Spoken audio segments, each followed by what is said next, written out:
आज हम क्लास 7 का पार्ट 7 जो कि पापा खो गए उसके क्वेश्चन आंसर आपको इसमें बताएंगे। सबसे पहले हम इसके कठिन शब्द जान लेते हैं जो पार्ट में आपके आए थे, क्योंकि उसकी जानकारी लेना हमें बहुत ज़्यादा ही आवश्यक है। भंगिमा, मुद्रा, आफत, मुसीबत, थर थर काँपना, डर से काँपना, तकलीफ, परेशानी, स्वभाव, आदत, झेलना, सहन करना, गरूर, घमंड, झरना, समाप्त, चरण, पद, कर्कश, कानों को खराब करने वाली आवाज़, फोकट, मुफ्त में या फिर बेकार या फिर व्यर्थ, और जम्हाई, उबासी। अब प्रश्नोत्तर नाटक से। पहला प्रश्न है, नाटक में आपको सबसे बुद्धिमान पात्र कौन लगा और क्यों? उत्तर, नाटक में सबसे बुद्धिमान पात्र कौवा है, क्योंकि वह उड़ उड़कर सारी दुनिया की खबर रखता है। उसे देश दुनिया में घट रही सारी घटनाओं की जानकारी थी, अच्छे बुरे की पहचान थी। अपनी सूझ समझ से वह लड़की को उस दुष्ट व्यक्ति से बचाता है और फिर उसे सही सलामत उसके घर तक पहुंचाने की तरकीब भी सोचता है। प्रश्न नंबर 2, पेड़ और खंबे में दोस्ती कैसे हुई? उत्तर, खंबा शुरू में पेड़ से बात नहीं करता था। कई बार पेड़ ने उससे बात करने की कोशिश की, लेकिन अपनी अकड़ के कारण खंबे ने उसे कोई जवाब नहीं दिया। बाद में पेड़ ने भी उससे बोलना छोड़ दिया। फिर एक दिन घनघोर बारिश हुई। तेज हवा के कारण खंबा पेड़ के ऊपर जा गिरा। पेड़ को चोट लगी, फिर भी उसने खंबे को नीचे गिरने से बचा लिया। उसी दिन से दोनों में दोस्ती हो गई। प्रश्न नंबर 3, लेटर बॉक्स को सभी लाल ताऊ कहकर क्यों पुकारते थे? उत्तर, लेटर बॉक्स पूरी तरह से लाल रंग में रंगा हुआ था, इसीलिए उसे लाल ताऊ कहकर पुकारते थे। नेक्स्ट आपका प्रश्न नंबर 4, लाल ताऊ किस प्रकार बाकी पात्रों से भिन्न है? उत्तर, लाल ताऊ पढ़ा लिखा और बुद्धिमान है। वह जीवंत रूप से अपना जीवन जीता है, अपने आप में मस्त रहता है। अकेले रहने पर भजन गुनगुनाने रहना और उसकी आदत थी। इस तरह वह अन्य पात्रों से भिन्न है। प्रश्न नंबर 5, नाटक में बच्ची को बचाने वाले पात्रों में एक ही सजीव पात्र है, उसकी कौन कौन सी बातें आपको मज़ेदार लगी? लिखिए। नाटक में बच्ची को बचाने वाले पात्रों में केवल कौवा ही सजीव पात्र है। लाल ताऊ के भजनों की आवाज़ से जब रात में उसकी नींद खुल जाती तो उसका चिड़चिड़ा कर बोलना बहुत मज़ेदार लगा। वह अक्लमंद भी है। दुष्ट आदमी से लड़की को बचाने के लिए वही सबसे पहले भूत भूत चिल्लाता है, फिर लड़की को उसके घर तक पहुंचाने की तरकीब भी वही सोचता है। उसी के बताने पर लाल ताऊ पोस्टर पापा खो गए लिखते हैं, अतः कौवा मुझे बहुत मज़ेदार लगा। प्रश्न नंबर 6, क्या वजह थी कि सभी पात्र मिलकर भी लड़की को उसके घर नहीं पहुंचा पा रहे थे? उत्तर, लड़की इतनी छोटी और नादान थी कि वह ठीक ढंग से अपने पिता का नाम और घर का पता नहीं बता पा रही थी। यही कारण था कि सभी पात्र मिलकर भी उसे उसके घर तक नहीं पहुंचा पा रहे थे। नाटक से आगे। प्रश्न नंबर 1, अपने अपने घर का पता लिखिए और चित्र बनाकर वहां पहुंचने का रास्ता भी बताइए। यह कार्य बच्चे सभी करेंगे, क्योंकि इस कहानी के अनुसार उनके बताने का तरीका यही है कि हर बच्चे को अपने घर का पता मालूम होना चाहिए। कई बार क्या होता है कि जब एड्रेस, जैसे बच्ची को एड्रेस नहीं मालूम था, पता नहीं मालूम था, तो और भी उसकी सहायता नहीं कर पा रही थी। अगर उसे पता मालूम होता तो सबके लिए बहुत आसानी हो जाती। इसीलिए एड्रेस अपना याद करो और लिखो और साथ में उसका चित्र भी बनाओ।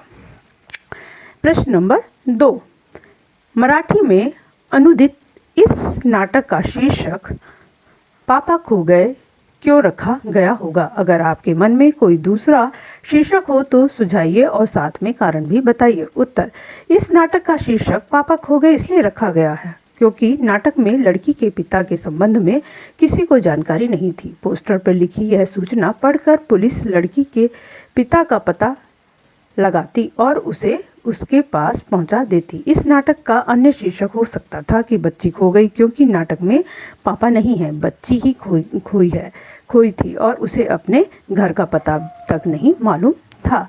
क्या आप बच्ची के पापा को खोजने का नाटक से अलग कोई और तरीका बता सकते हैं? तो हाँ, कैसे बता सकते हैं? रेडियो पर बच्ची के खोने की खबर प्रसारित की जा सकती थी। टेलीविज़न और अखबार में उसकी तस्वीर के साथ यह खबर प्रसारित की जा सकती थी कि यह बच्ची समुद्र के किनारे पेड़ के नीचे मिली है, इसके पापा उसे शीघ्र आकर ले जाएं। इस तरह बच्ची के पिता तक यह खबर जल्दी पहुंचा सकती थी या पहुंच सकती थी। अनुमान और कल्पना का फर्स्ट क्वेश्चन है। अनुमान लगाइए कि जिस समय बच्ची को चोरों ने उठाया होगा या चोर ने उठाया होगा, वह किस स्थिति में होगी? क्या वह पार्क मैदान में खेल रही होगी या घर से रूठ कर भाग गई होगी या कोई अन्य कारण होगा? पाठ में बच्चे उठाने वाले व्यक्ति ने स्वयं कहा है कि जब उसने बच्ची को उठाया तब वह सो रही थी। प्रश्न नंबर 2, नाटक में दिखाई गई घटना को ध्यान में रखते हुए यह भी बताइए कि अपनी सुरक्षा के लिए आजकल बच्चे क्या क्या कर सकते हैं। संकेत के रूप में नीचे कुछ उपाय सुझाए गए जा रहे हैं, आप इससे अलग कुछ और उपाय लिखिए। तो उपाय क्या है?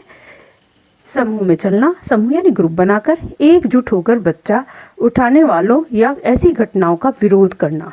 और तीसरा, अनजान व्यक्ति से सावधानी पूर्वक मिलना।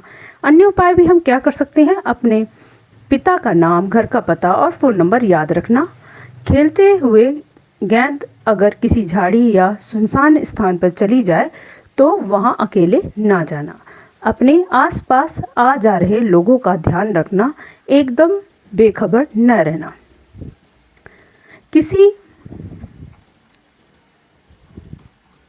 किसी अजनबी से कुछ खाने पीने की या खेलने की चीज़ ना लेना। किसी भी गतिविधि पर जरा भी अंदेशा या संदेह होने पर शोर मचाना और माता पिता या पास के किसी बड़े व्यक्ति को इसकी जानकारी देना।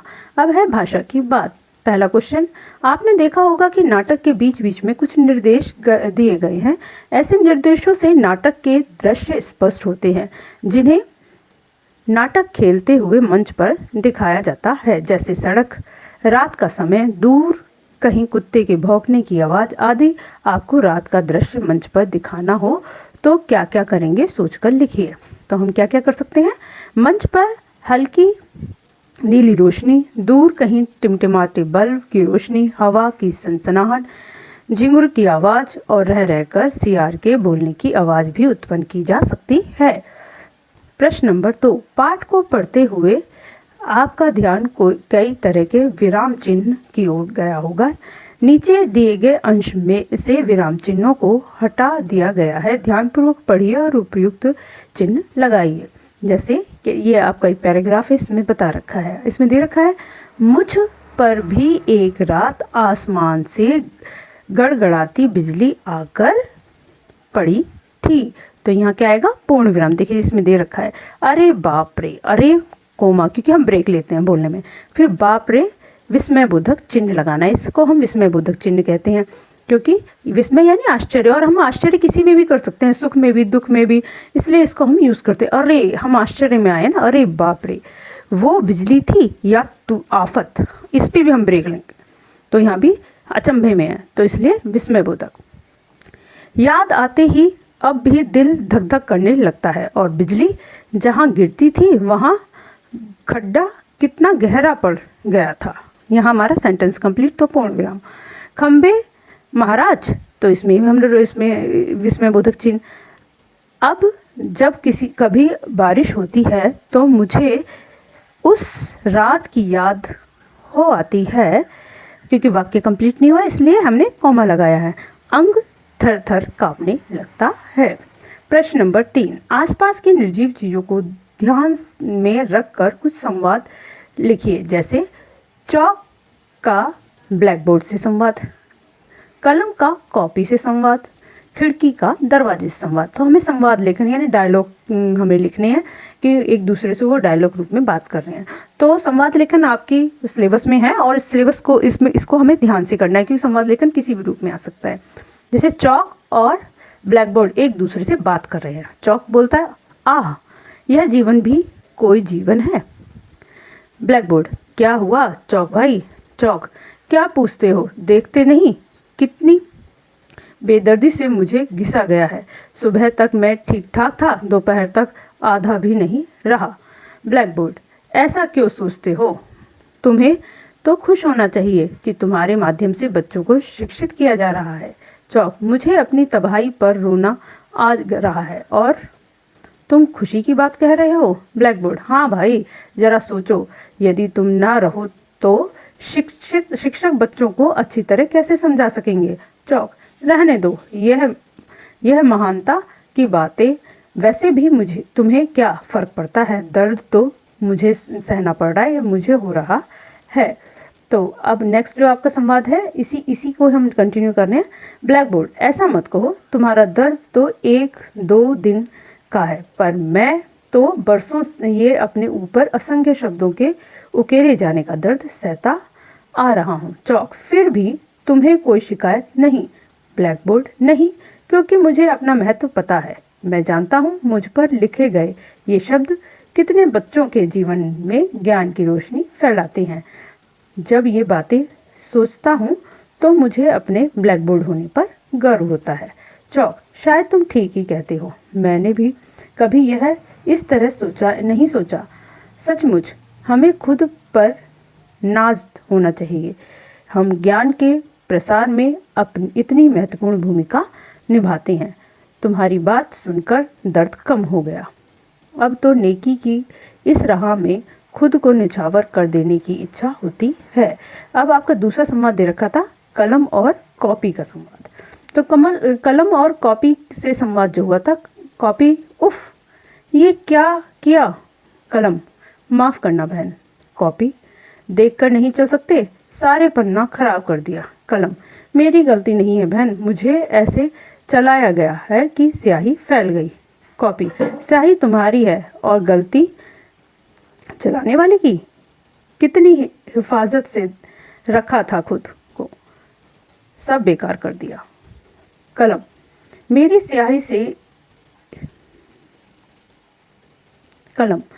स्याही से इतनी नाराजगी क्यों बहन? मत भूलो कि इस स्याही से ही हम दोनों की उपयोगिता है। कॉपी, जानती हूँ, पर तुम्हें भी समझना चाहिए कि स्याही का सही ढंग से प्रयोग कैसे हो, नहीं तो तुम्हें और मुझे दोनों को कूड़े के डिब्बे में जाना पड़ेगा। कलम, अरे बाबा, गलती हो गई, इतना उपदेश मत दो, फिर कभी ऐसा नहीं करूँगी। कॉपी, वादा? कलम, पक्का वादा। थर्ड आपका है खिड़की और दरवाजे का संवाद। तो खिड़की क्या संवाद करी दरवाजे से? खिड़की, क्या बात है दरवाजा भाई, आज बड़ी आवाज़ें कर रहे हो। दरवाजा, क्यों, क्या कहूँ बहन, खुलते बंद होते मेरे तो कब्जे हिल गए हैं, दर्द से चीख निकल ही जाती है। खिड़की, कल तक तो ठीक थे। दरवाजा, अरे यह सब इस नटखट बच्चे की कारस्तानी है, इतनी जोर से धकेल मुझे, मैं सिर से पांव तक हिल गया हूँ और चोट लगी सो अलग। खिड़की, बच्चा है भाई, क्या करोगे। दरवाजा, यही सोचकर तो छोड़ दिया, नहीं तो जी में आता था कि उंगली ही दबा दूं।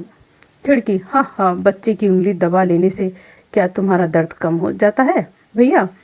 दरवाजा, अरे मेरा दर्द क्या कम होगा, और किसे परवाह है मेरे दर्द की, इतने दिनों से घर की हिफाजत ही कर रहा हूँ। किसी को यह ख्याल न आया कि बच्चे की गलती पर जरा उसे डांट ही लगा दें। खिड़की, भैया तुम तो लगता है कि ज़्यादा ही बुरा मान गए। दरवाजा, बुरा मानने की तो बात ही है, किसी के लिए इतना करो और किसी को तुम्हारी परवाह ही ना हो। खिड़की, अरे भाई चिंता मत करो, खूब परवाह है उन्हें तुम्हारी।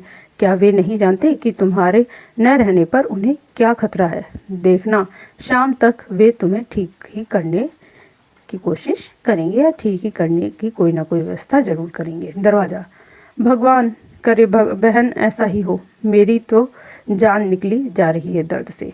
खिड़की, हिम्मत रखो, सब ठीक हो जाएगा। तो इस प्रकार से ये संवाद आपका समाप्त होता है और ये चैप्टर भी आपका यहीं पर समाप्त होता है। उम्मीद करती हूँ क्वेश्चन आंसर के जितने भी आपके पोर्शंस थे सब आपको अच्छी तरह समझ में आ गए होंगे। आज के लिए बस इतना ही। मेरे चैनल को लाइक करें, शेयर करें और सब्सक्राइब करें। मेरे चैनल पे आपकी अन्य वीडियो, जो भी आपकी वीडियो हैं चैप्टर्स रिलेटेड 7th क्लास की, वो मेरी प्लेलिस्ट में आप जाकर देख सकते हैं। उसमें सब पाठों की वीडियो आपको मिलेंगे। आज के लिए इतना ही, धन्यवाद।